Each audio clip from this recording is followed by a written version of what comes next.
Here we go. It is being recorded by audio and video resources.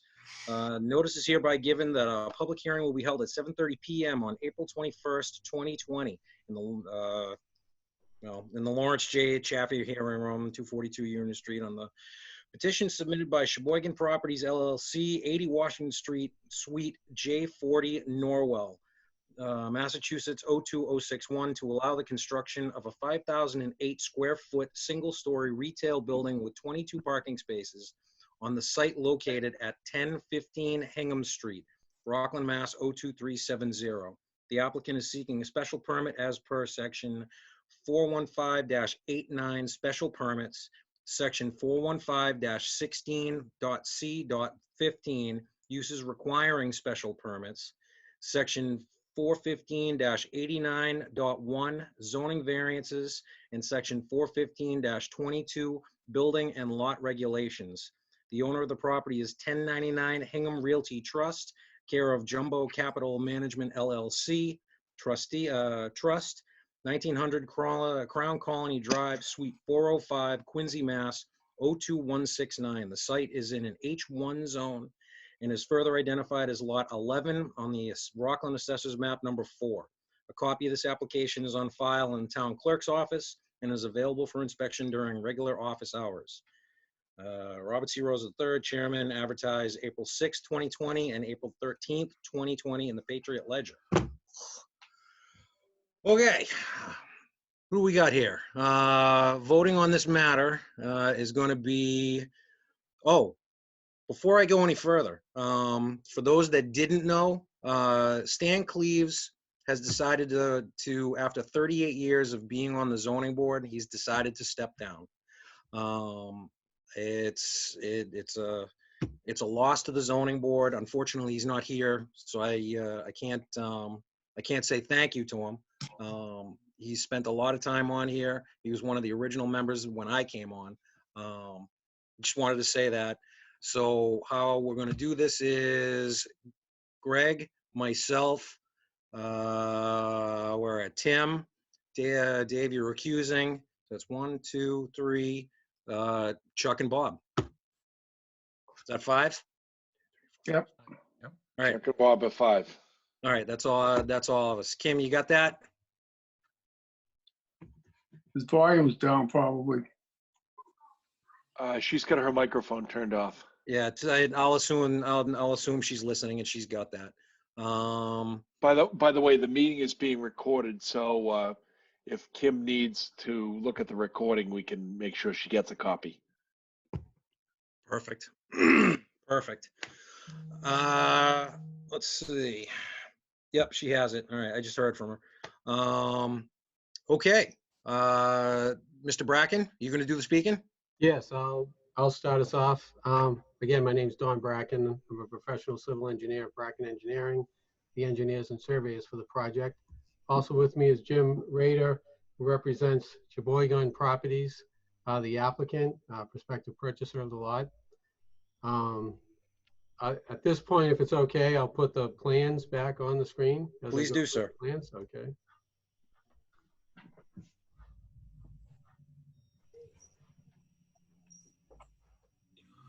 Nice. Everyone can see that? Absolutely. Yes. Okay, great. I'll zoom in first on the location. I'm sure most of you are familiar with the area. It's right off of Route 228, past Home Depot on the left, on the same side as Home Depot. Just before you get to the set of lights at Commerce Road or Commerce Way.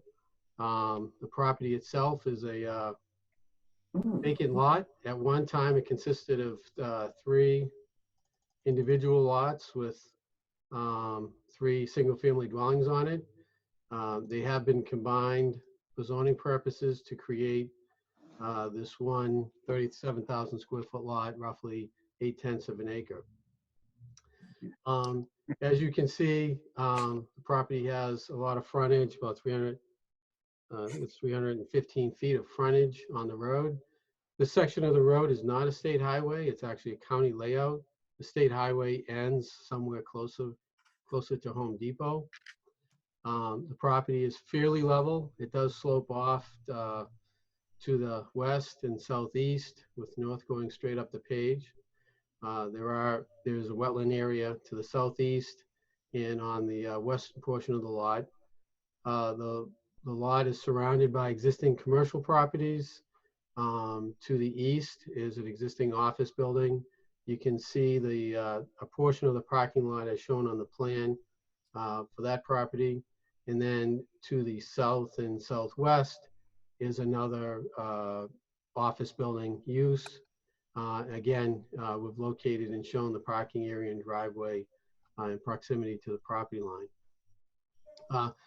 The proposal, as mentioned, is a retail building, which in the industrial hotel district requires a special permit from the Board of Appeals. It's just over 5,000 square feet. In this situation, we placed the building in the back and the parking in the front in order to try to get as many spaces to accommodate the building as possible. Under the zoning, if you look at the parking summary,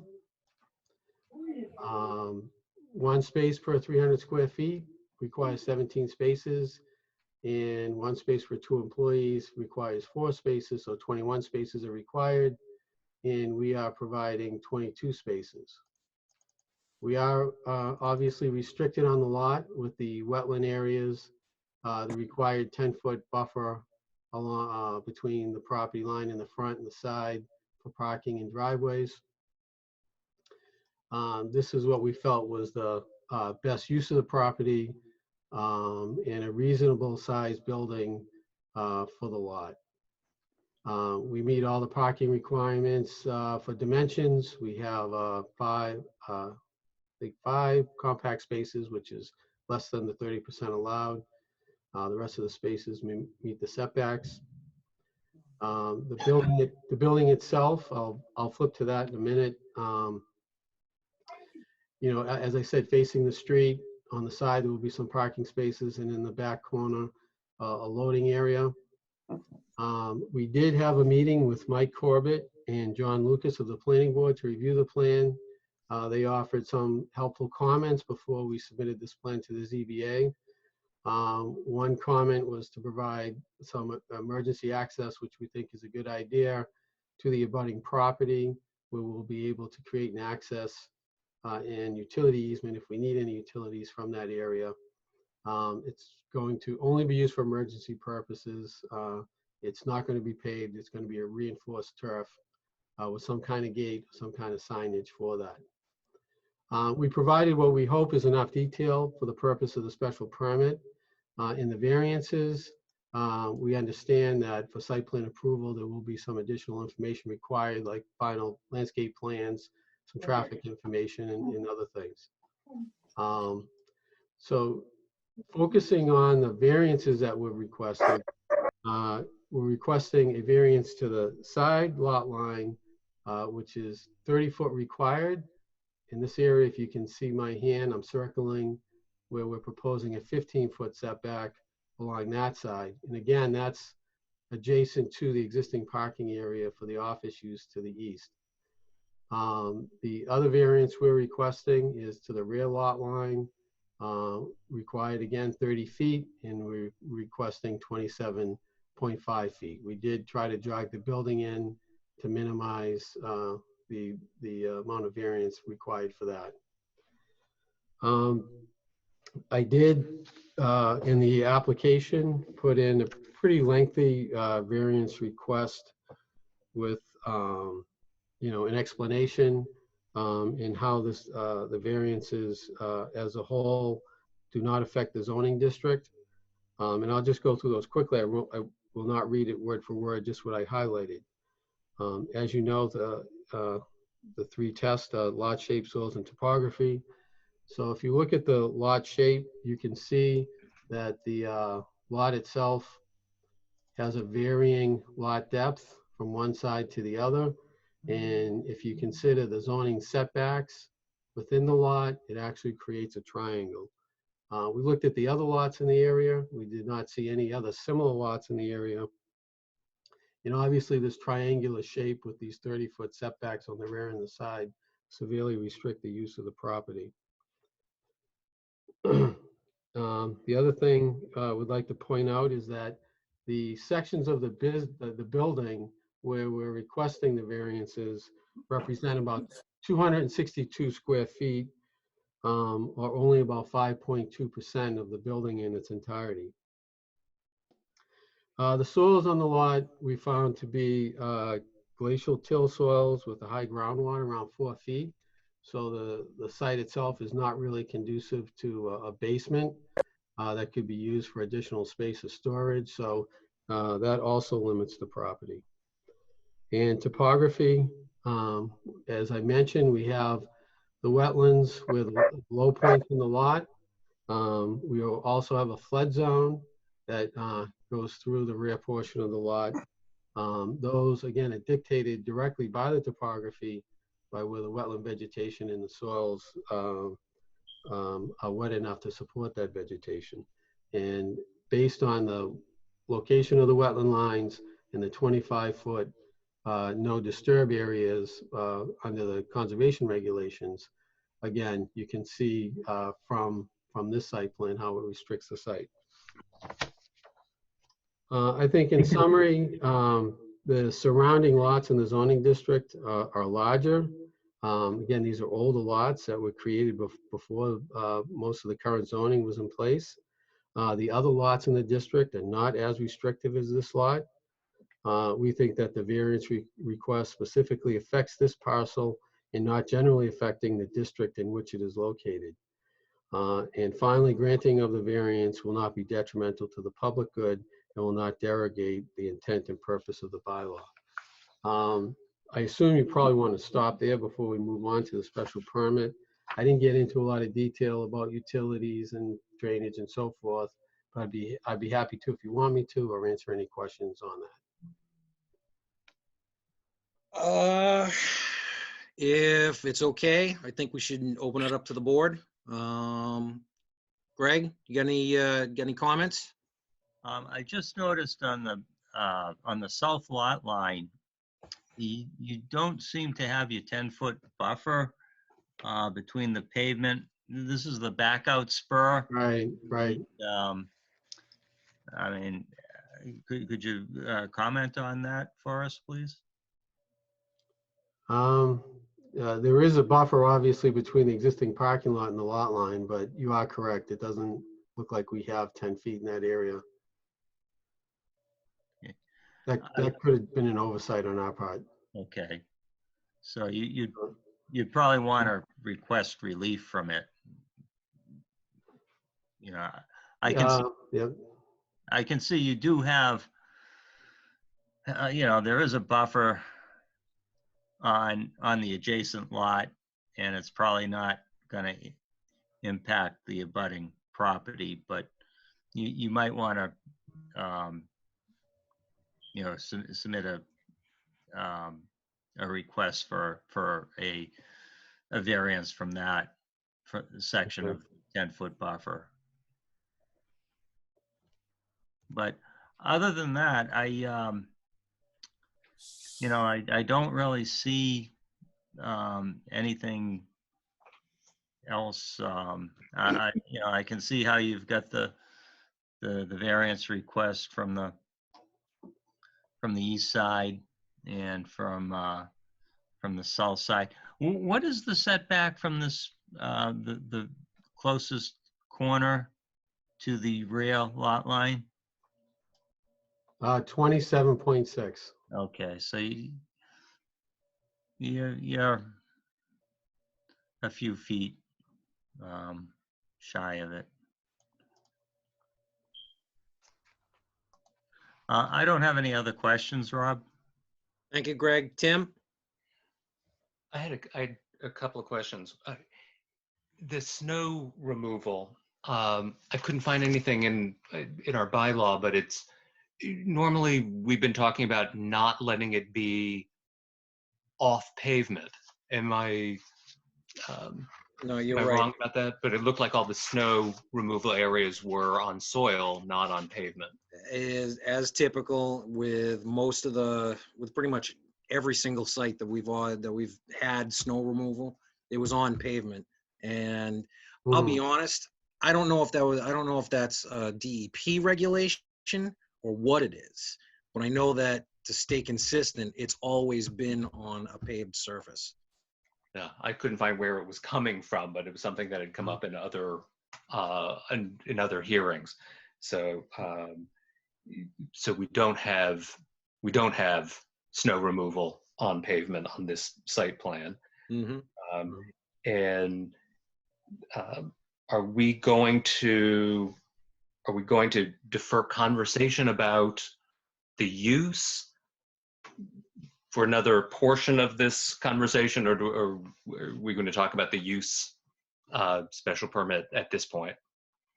And I'll leave that to Mr. Bracken. If he wants to talk about it now, we can talk about it now. I had just one big question, which was just, I don't see it on our list of uses requiring. I had to look for it too. I have to go get it, but it's definitely there. It's under the I-2. Everything that's in the H1 is applicable to the I-2, and it's under the I-2.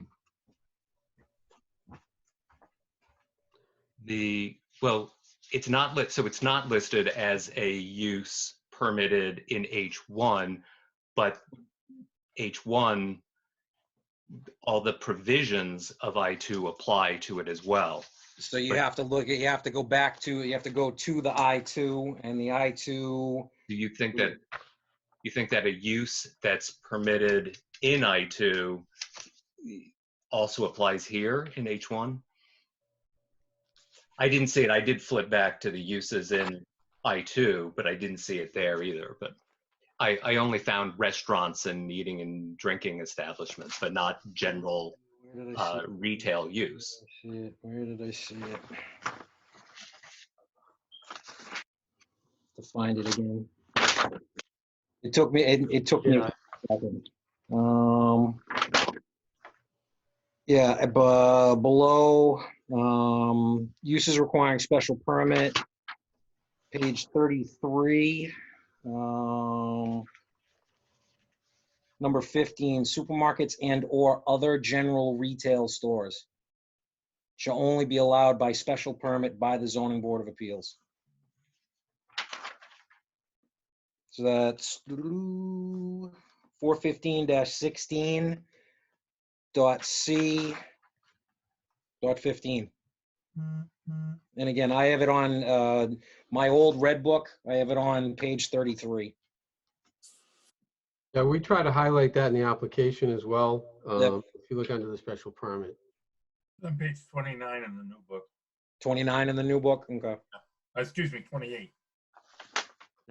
So we're saying that it's not allowed as a special use in H1, but we're going to make this. We're going to say that because it's allowed in I-2, it's going to be allowed in H1.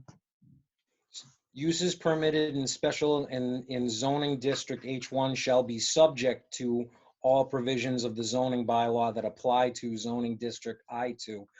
I look at that and say that if it's allowed in I-2, whether by right or by special permit, then it would also be allowed in the H1. That's my interpretation. I can open that up to Mr. Galvin. I haven't been asked this question before about this district. I'm looking at it as we speak here now. Just give me a moment.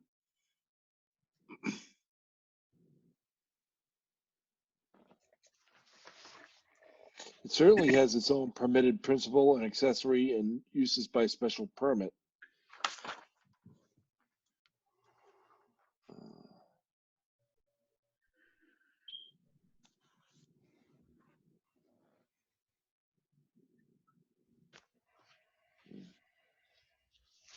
And just give that some thought here. Uses are subject to all the provisions of the bylaw. Yeah, I think that's a reasonable interpretation, that you can apply the same uses the words shall be subject. I didn't write this one, so use is permitted and I'm going to shall be plead. subject to the provisions of zoning bylaw to apply to zoning I2. Yeah. Yeah, Go it's ahead, not, Chuck. I didn't read that as the uses allowed in I2 will also apply here. It's that these uses, the ones listed here in H1, are also subject to any of the other zoning bylaws that are, so we're talking about dimensional variances and, and other parts of the zoning bylaws. But Clearly that's the case, Tim. Clearly, I agree with that completely. All the other bylaws that apply to I2 specifically apply to H1. I agree to that. That was the intent when we did the hotel district up there. Yeah, setbacks, Right. driveway provisions, all of that All other of that stuff. would be the same as the industrial zone. But not the uses. Right. The uses would have to require a special. Yeah. there is no provision for a special There's permit. no, you can't, in this district, there's a 5 permitted uses by right, and then there's some accessory uses, and then there's uses by special permit, and this general retail isn't there. Mm-hmm. But there's a retail distribution center, including offices and showrooms. So maybe a little bit more detail about the proposed use other than general retail would be helpful from the applicant. Yes. This could potentially be a real limitation on potential tenants. So I don't. Those were my. I Those guess were the my question is, what's going to be, we say general retail, what are we looking to get in there?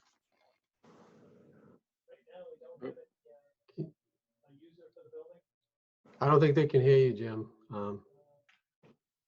You have to unmute. Yeah, he needs to take his put his microphone on.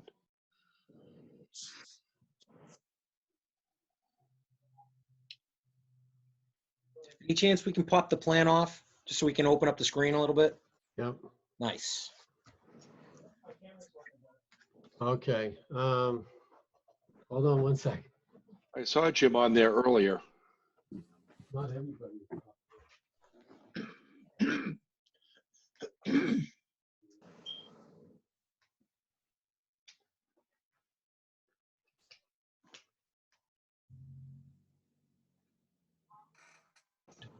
So, yeah.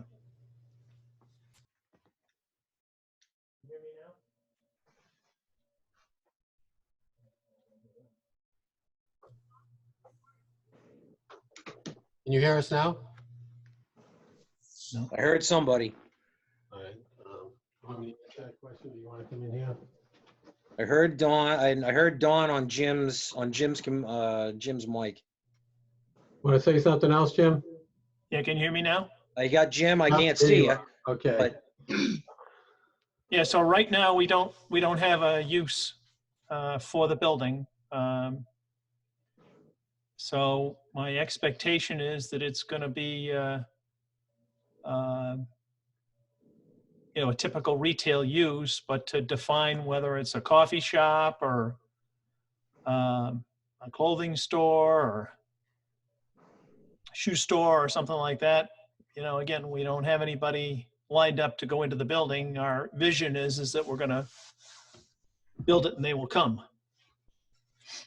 So I'm sure once we haven't done any marketing of any to speak of. So, that's another reason why I'm sure we don't have any interest from tenants yet. We haven't really put it out there. Well, I don't think it could be a donut shop because there's no room for a drive-through. Well, coffee shops, Bob, are an allowed use by special permit. So. Right, but they have to have the drive-through area. No, You'd be in wetlands. you don't have to. no, they don't have to. They just seem to work better when they do. Yeah. Yeah. I mean, a bank would be another good use for the building, branch bank. I think Is Jim the could, allowed use. I think Jim would be allowed by right to engage in any of the principal uses that are allowed by right. And he could come back for a special permit for a specific use that's allowed by a special permit, and you could give him permission to construct the building if he wanted to do that. And he could also ask for a use variance now, because that's permitted in Rockland. If he runs out of options with the uses that are allowed by right or by special permit. So you could certainly still approve the building and subject it to the use regulations of the district there.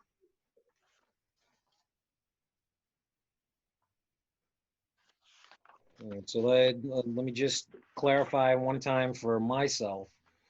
We're looking at the H1 zone, and we're saying that the only uses by special permit that are applicable are the ones under the H1, not under the I2.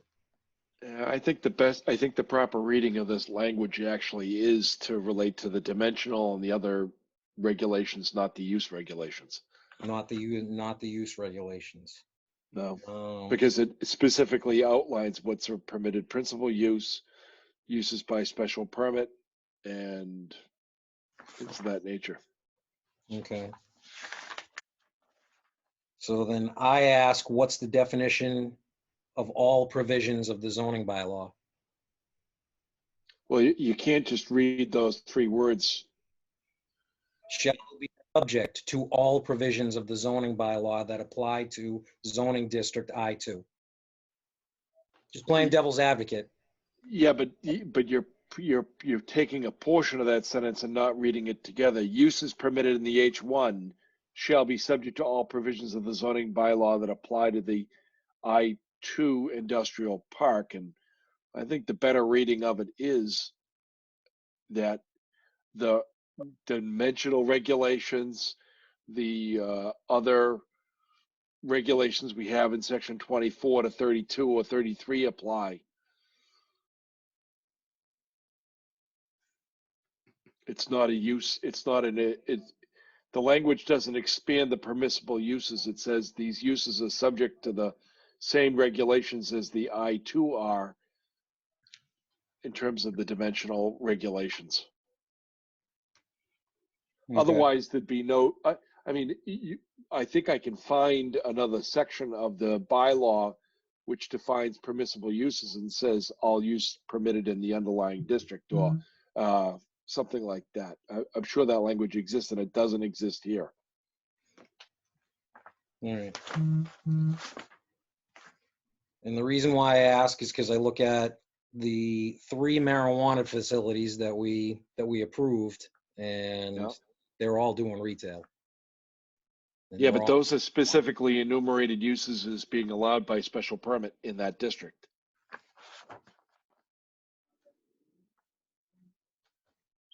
Touche. All right.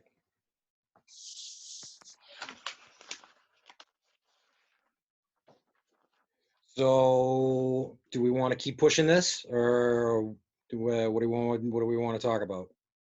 Well, no, I mean, I think what you want to consider is, I think the board could approve the building, if the board is so inclined to approve the building, and allow any of the permitted uses by right, and the applicant could come in once he finds a potential tenant, and if any of those tenants want to engage in a use other than those permitted by right, they can ask for a special permit.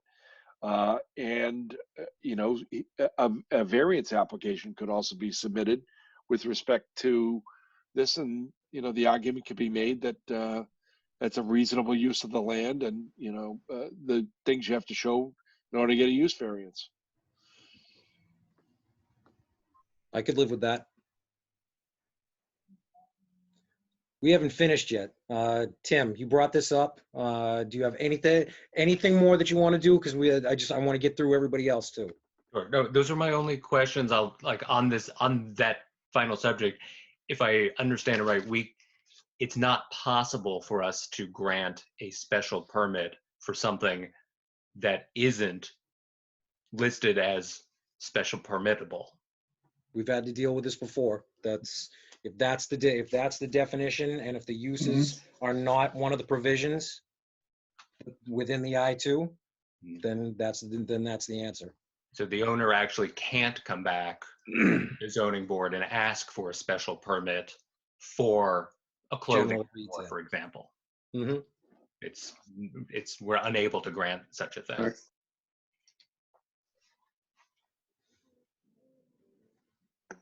That seems to be the answer. Thank you for dropping that bomb. I appreciate it. This is Don again. Obviously, that wasn't our interpretation when we submitted it. We felt that the use would be allowed by special permit, but we don't have an attorney on our side at this time either. So to argue the case, there's not much we can argue about it. It seems like the board has already agreed to that. So I don't know. I'll have to consult Mr. Rader if we want to withdraw the special permit section and ask you to move on and discuss the variance request. If it's okay. Rob, I think you could, Mr. Roser, I think you could deny without prejudice the request for a special permit for the retail use, so that if the applicant wanted to proceed to get permits for the building and the board was inclined to otherwise approve it, I think you could do that. All right. You just, either Mr. Rader could withdraw that aspect of it, or the board could, deny it without prejudice so that he could come back and make an argument for a specific use later inside the building. Mr. Rader, how does that sound?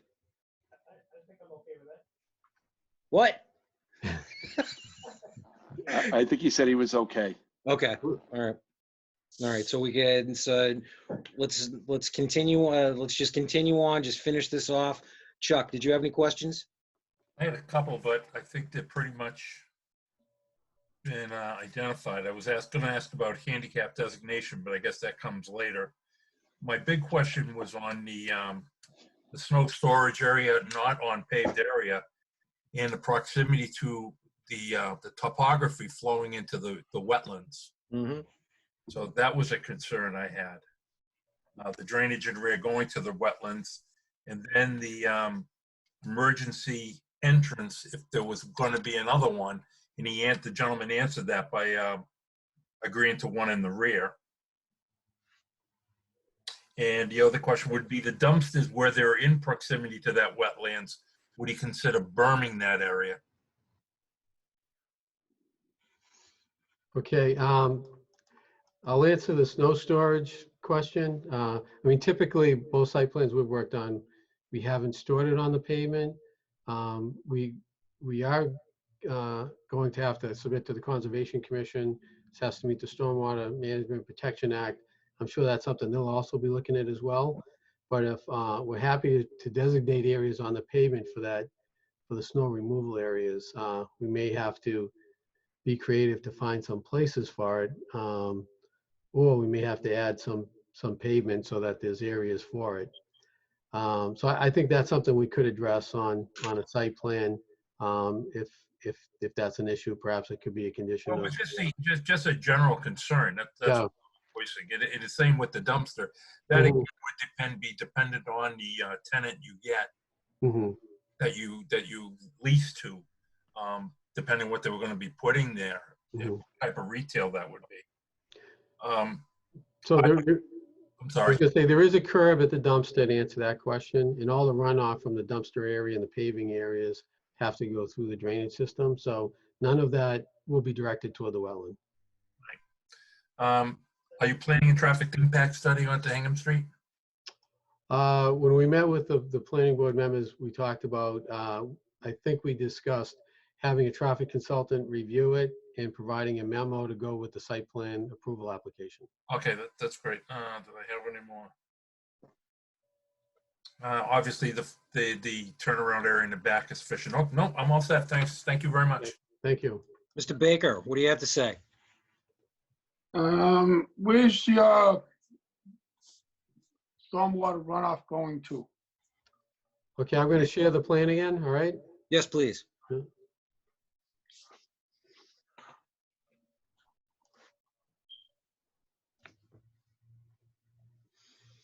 All right, so the roof runoff is going to be discharged directly into a subsurface leaching system. It didn't come up.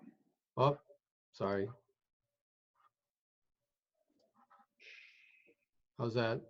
Here we go. Yep.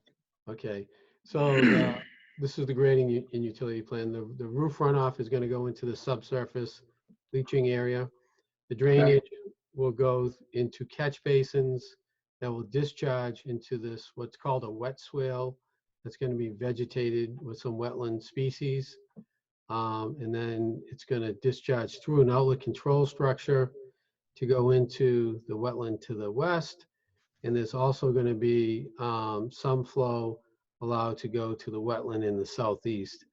Calculations were done in the design in order to sort of mimic the existing flows that are going to each of the wetlands.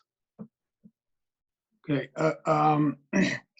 Out on Hingham Street, there are 2 catch basins that are recessed onto your property Mm-hmm. a little bit. Are you gonna tie into them at all? No, we're not tying into them. They actually connect to a, if you follow Okay, yeah, the mouse, yeah. they connect down into the system at the intersection and then eventually Got that. discharge. Yeah, so we're not tying into that. Okay. The other thing, there was a building on here years ago that was designed to clean the aquifer water or the groundwater from the building across the street. 'Cause the flow comes off that way. Because that was a 21E property over there. There was hazardous waste. Mm-hmm. They cleaned it, but did you ever get a clean bill from DEP and EPA? I was not aware of that, so I think, before the property gets purchased, another 21E would be done on the property that would discover if, oh, go ahead, Jim. Nope. Can you hear me now? Nope. Faintly. Oh, we haven't. All right.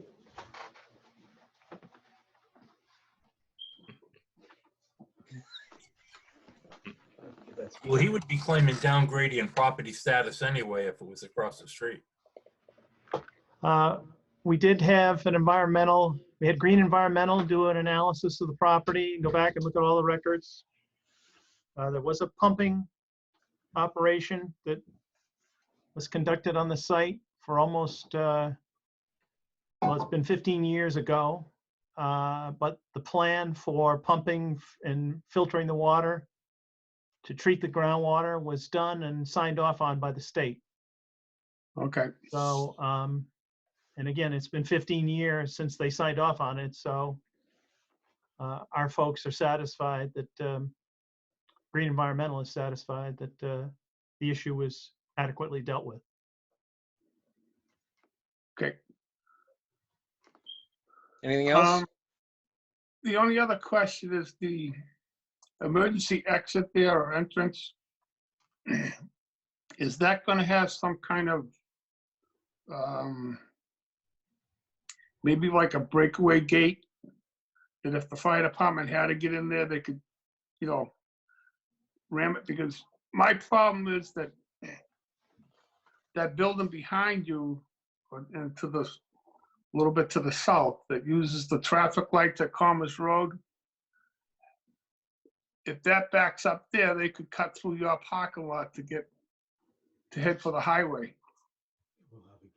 Yeah, we really feel as though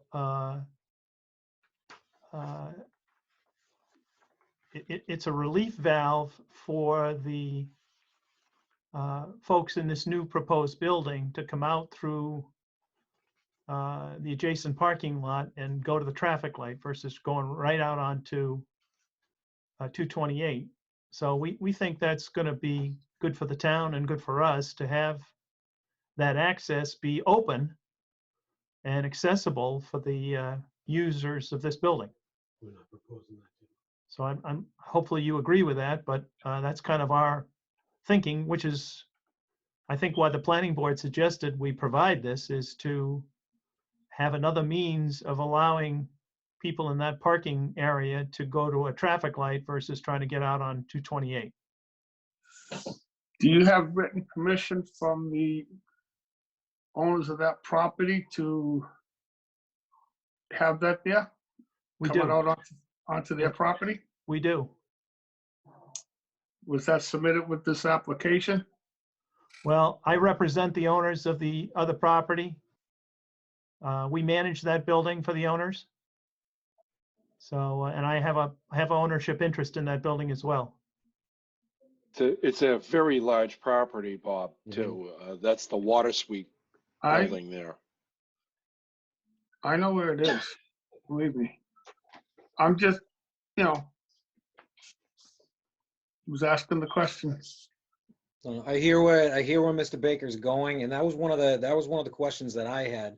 Well, is there going to be a formal easement drafted up, plan, easement deed? Because you're just looking at, Jesus, yes, sheet 3 of 4. The substantial grading, drainage, the substantial construction over the property line.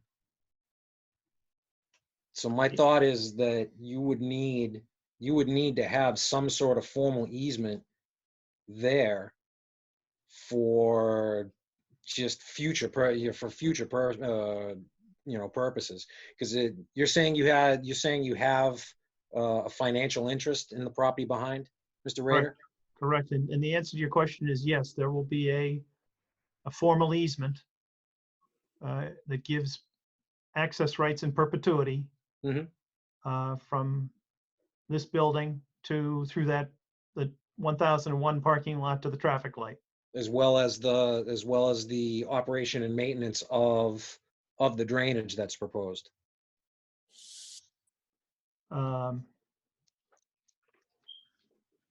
It would have to include everything that's proposed over the property line. The answer to that is yes. Okay, I kind of figured that, but I heard where Bob was going. I was thinking that same thing. I did have another question, just out of curiosity. Is there any reason why you can't shrink the building to make it fit? You mean meet the setbacks? To meet the setbacks?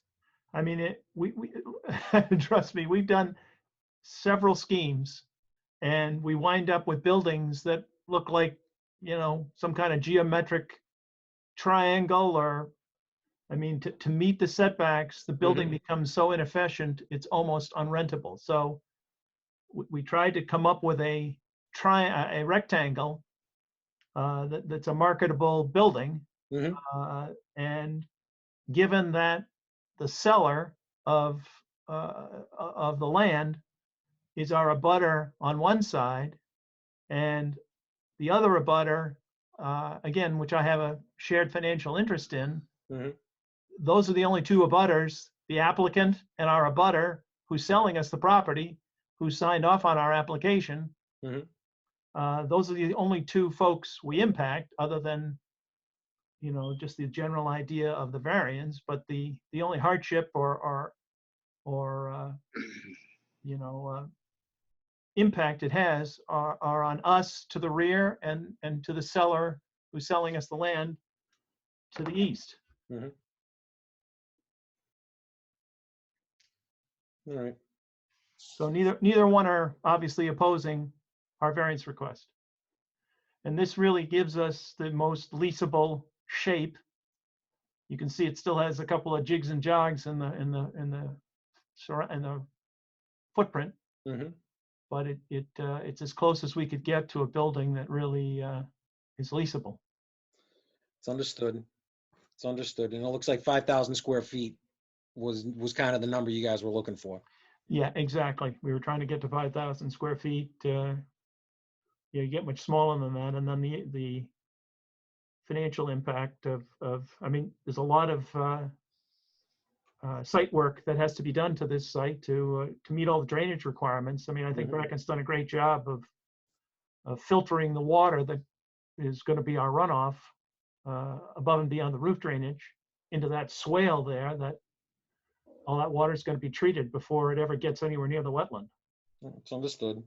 Mr. Rubel, do you have anything you want to talk about? Pretty much everything's been pretty much answered on what I had. The traffic study's okay. On the site plan, though, I'd like to, I don't know how the board wants to handle it. I don't know if Pat Brennan's seen any of this or has the fire department checked any of this out.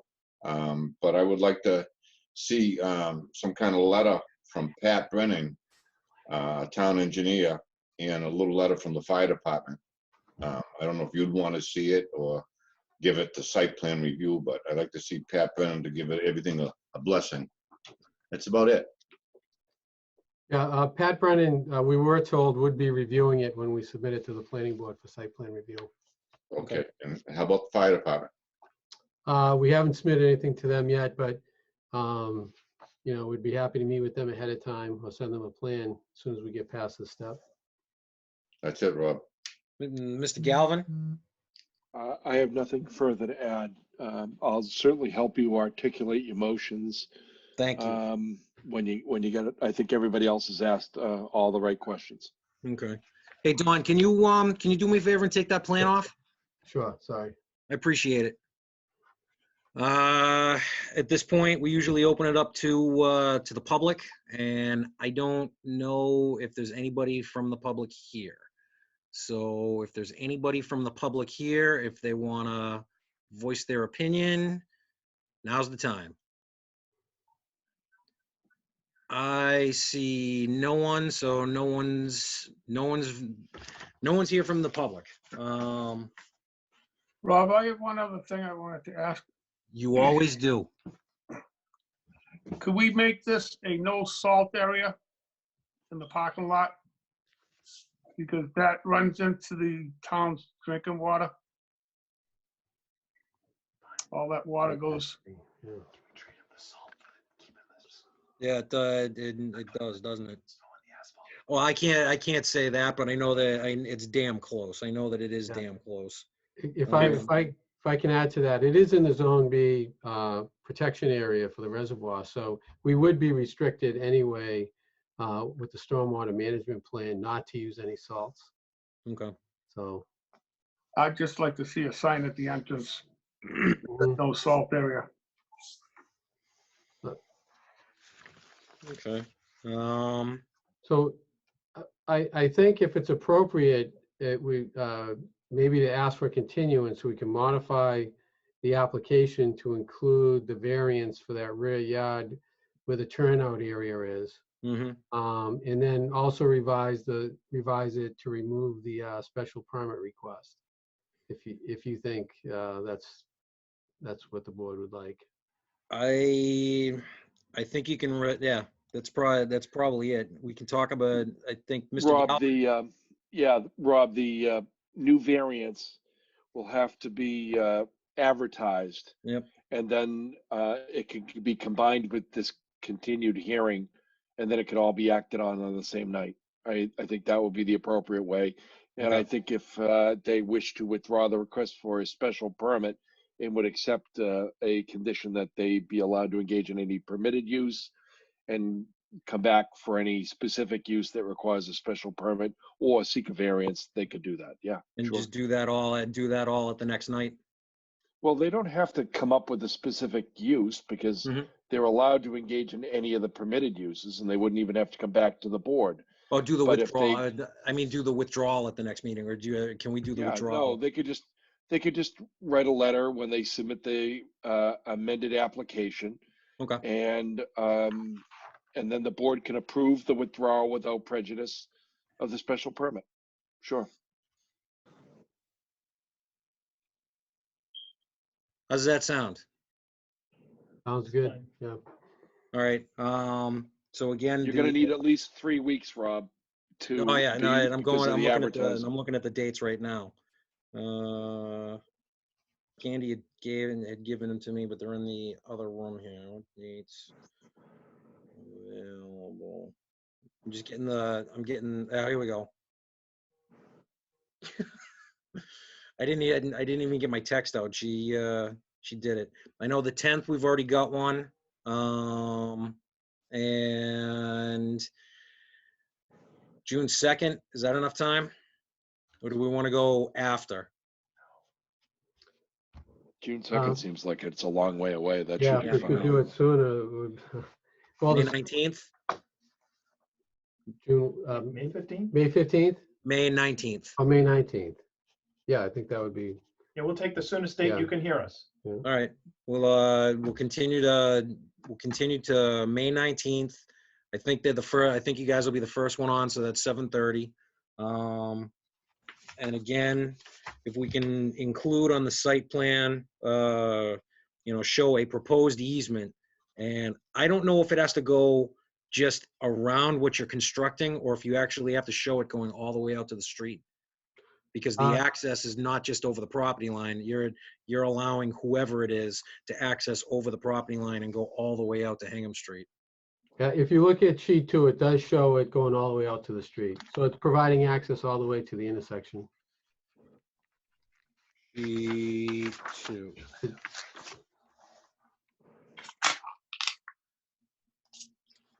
Oh, look at that. You already are showing it. All right. Yeah. My bad. No problem.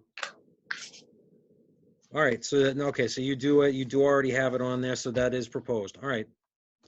Rob? Yep. Is it at all possible that we all get a copy of the big plan? Yeah. Dawn, can you submit these via PDF? Yeah, no problem. Okay. Yep. If you can get it to us, if you can get us everything via PDF, it would be helpful. It's a little hard reading them after the third printout. Okay.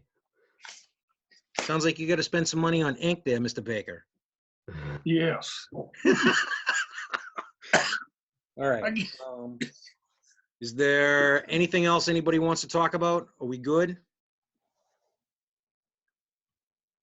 I'll take that as a no. I would entertain a motion for continuance at this point. I'll make It's a gonna be motion. roll call votes too, Rob. Roll call votes, and kind of figured that. I've got a motion by Mr. Hessian.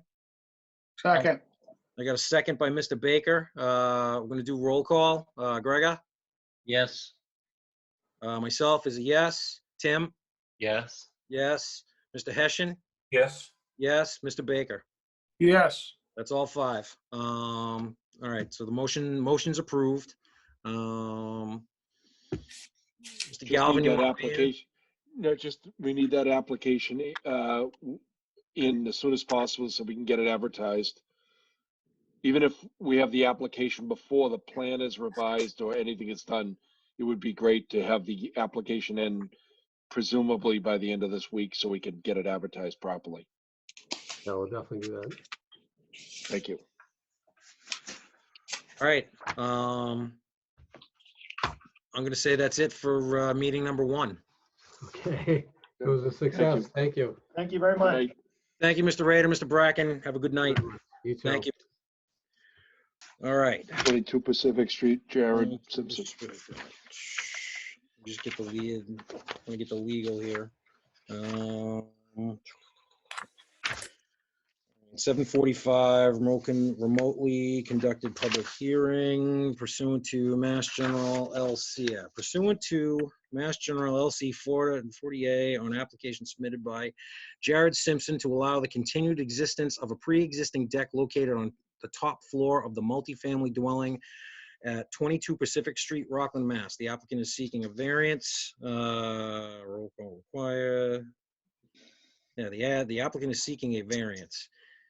Complete copy of all application materials, plans, and other documents may be accessed at the following link. I'm not going to read the link. All right, Mr. Simpson. Are you here? Yes, sir. How you doing? Good, how are you? Not too bad. Were you in receipt of a letter from our secretary asking for a site plan? So I submitted her a plan that was drawn up from my builder.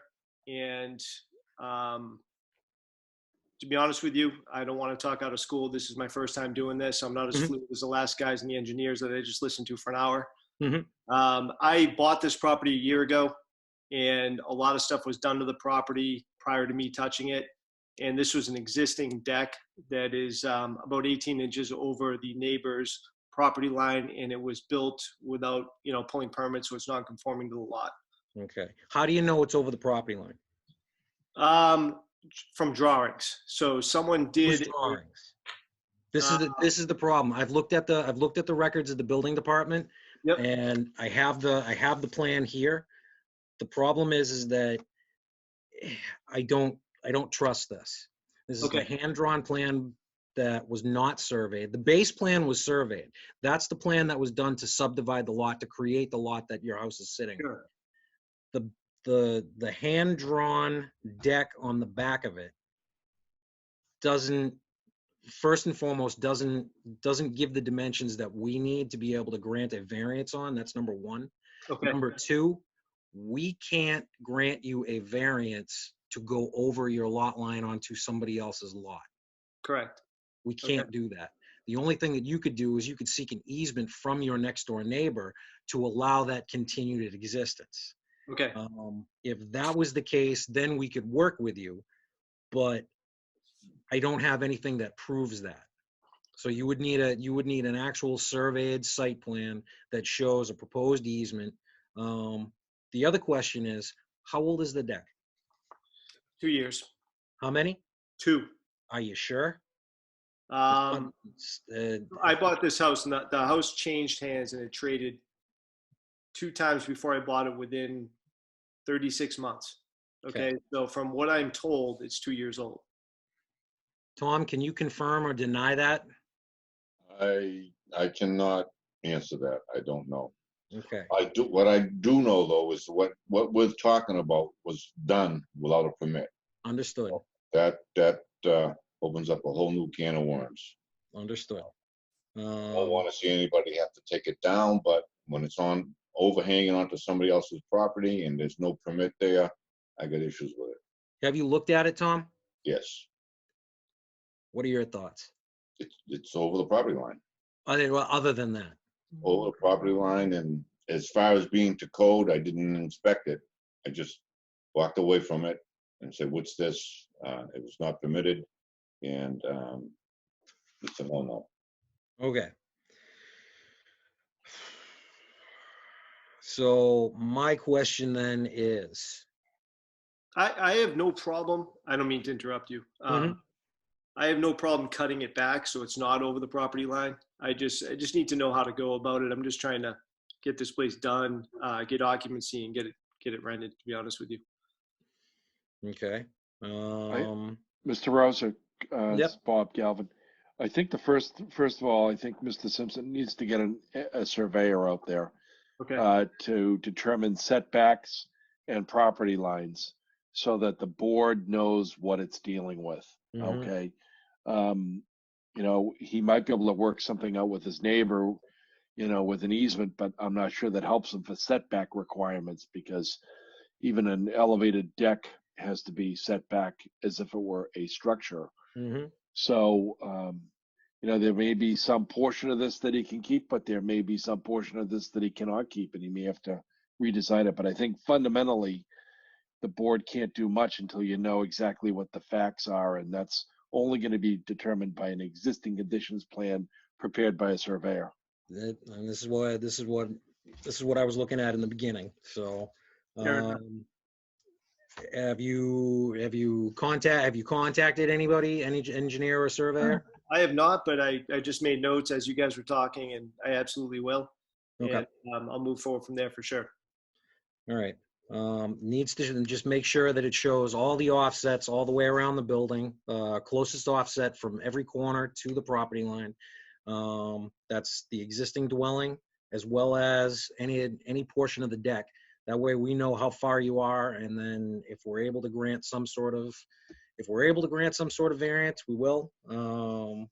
But at this point, just based on what we see, it's not enough for the board to really be able to grant you a definitive number, because we have to give you definitive numbers that are going to end up being recorded and run with the land.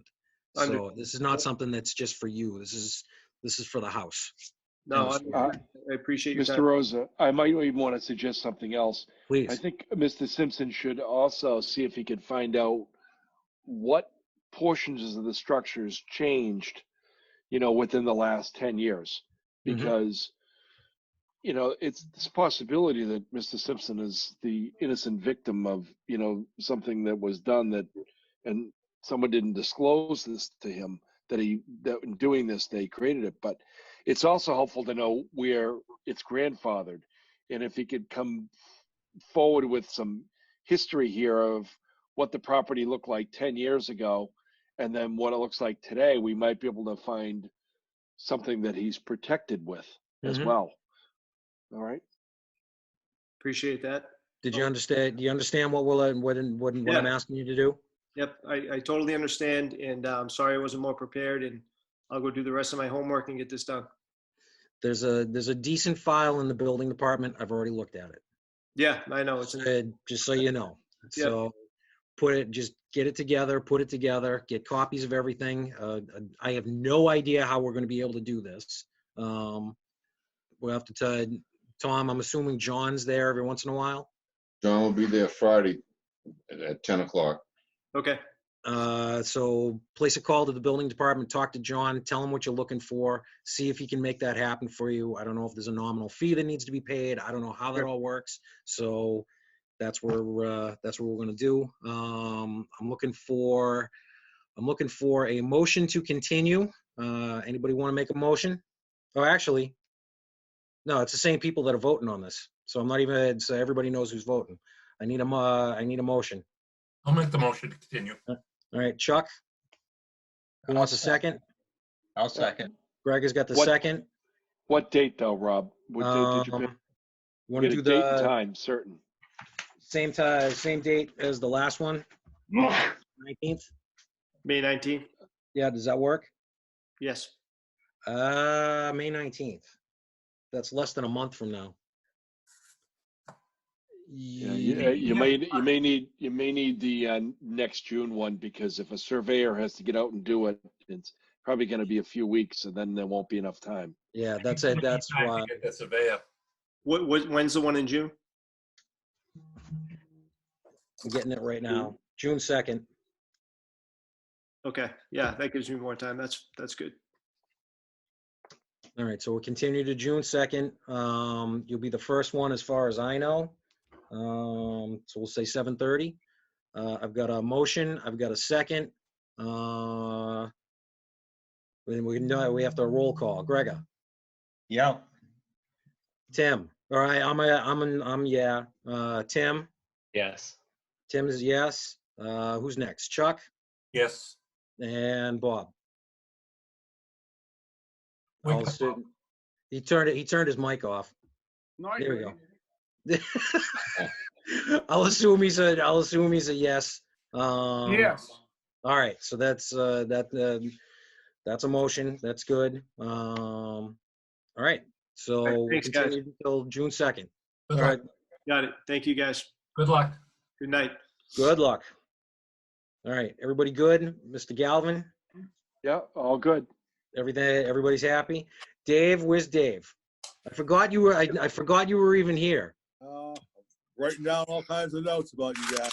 Thank you, sir. I forgot you were even here. I apologize. As a board member, you should have jumped on there. I apologize for that. No problem. Okay. By the way, everybody should drive by this property on 22 Pacific Street and get an idea. I did take a screenshot of the house using Google Earth Pro. The deck is fairly extensive around the back and the side, so this is not a small thing. No, I took a look at that myself, and I feel bad for the guy. Assuming the There's fence is where it the is. solar panels on there too, so if there was no building permit for that, you know, I'm sure he needed some type of a permit for those.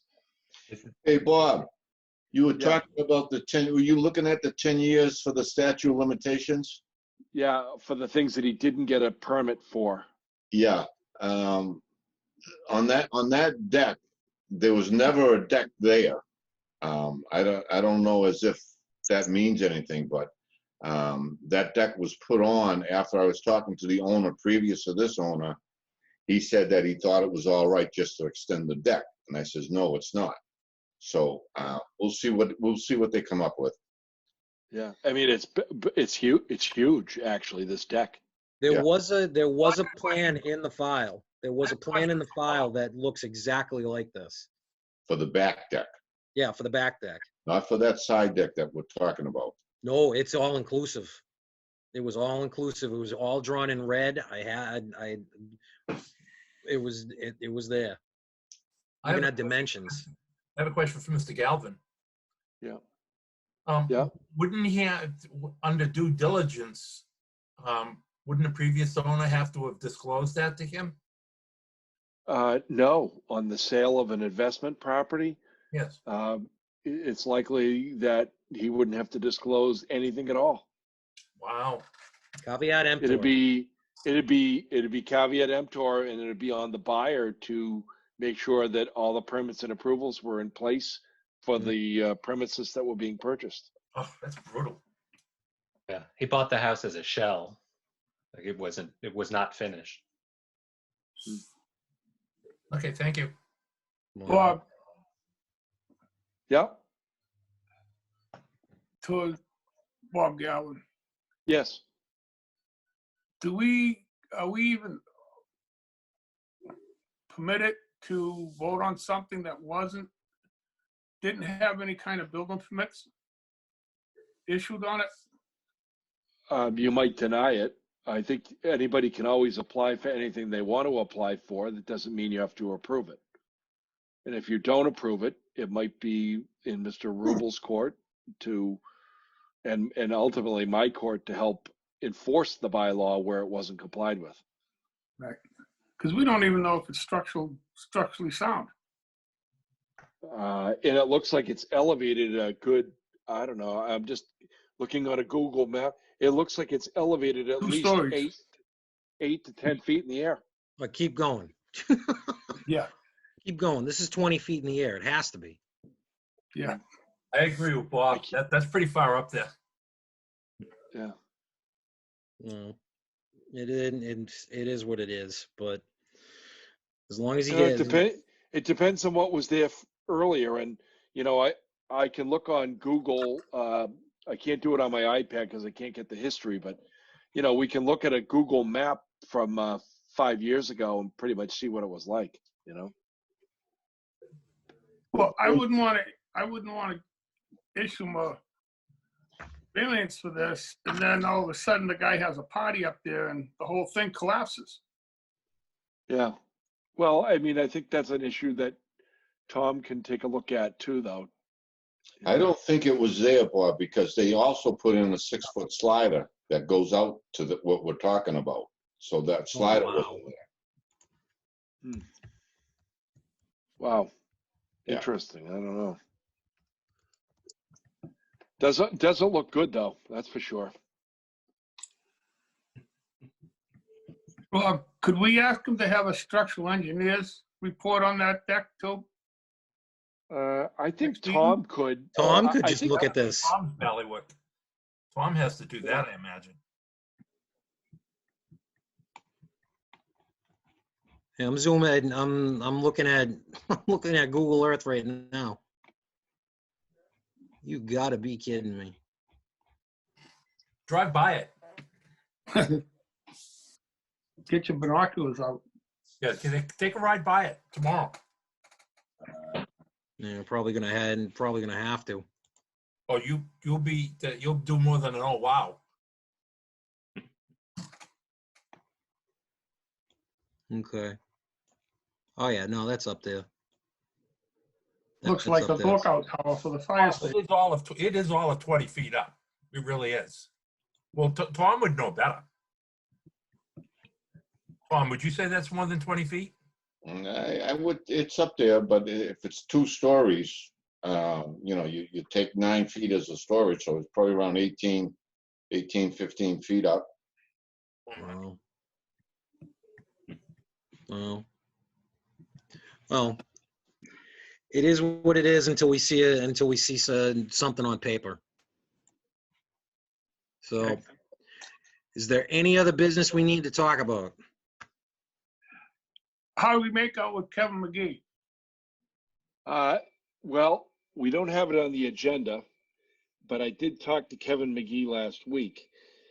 And I don't think it's a good idea to discuss this in open session, but on our next session, we'll make sure it's added to the agenda. And if anybody wants to talk to me offline, I'll be happy to share with each one of you what that conversation was. I would say we were 9/10 of the way there. There's still something that he doesn't like, and I'll explain it when I talk to you all the next time. He is cleaning it up a little bit. He's saying all the right things to me, candidly, but I don't want to discuss it because it's not on the agenda, and I don't want to get any of you into trouble. Okay. Right. Motion adjourned. Any update on our training? No, but I'll follow up with Judy Barrett because I know she wants to do that. So Terrific. All right, I heard a motion to adjourn. A second? I'll second. There's a second. Roll call. Gregor? Yes. I'm a yes. Tim? Yes. Mr. Hessian? Yes. Dave Saucier? Yeah. Yeah. Mr. Baker? Yes. Go home. Actually, you're already home. Go to bed. Good night, guys. Thanks, night. guys. All right, later. thank you, Kim. Thank you to Kim too. Thank you, Keb. Thanks, Ken. And Thanks, Kim. Thanks, WRPL. Gino. Thanks, Lisa. Bye. Done. You're welcome. I'll have a good night. They all. Good night, Kim. Have a good night, all.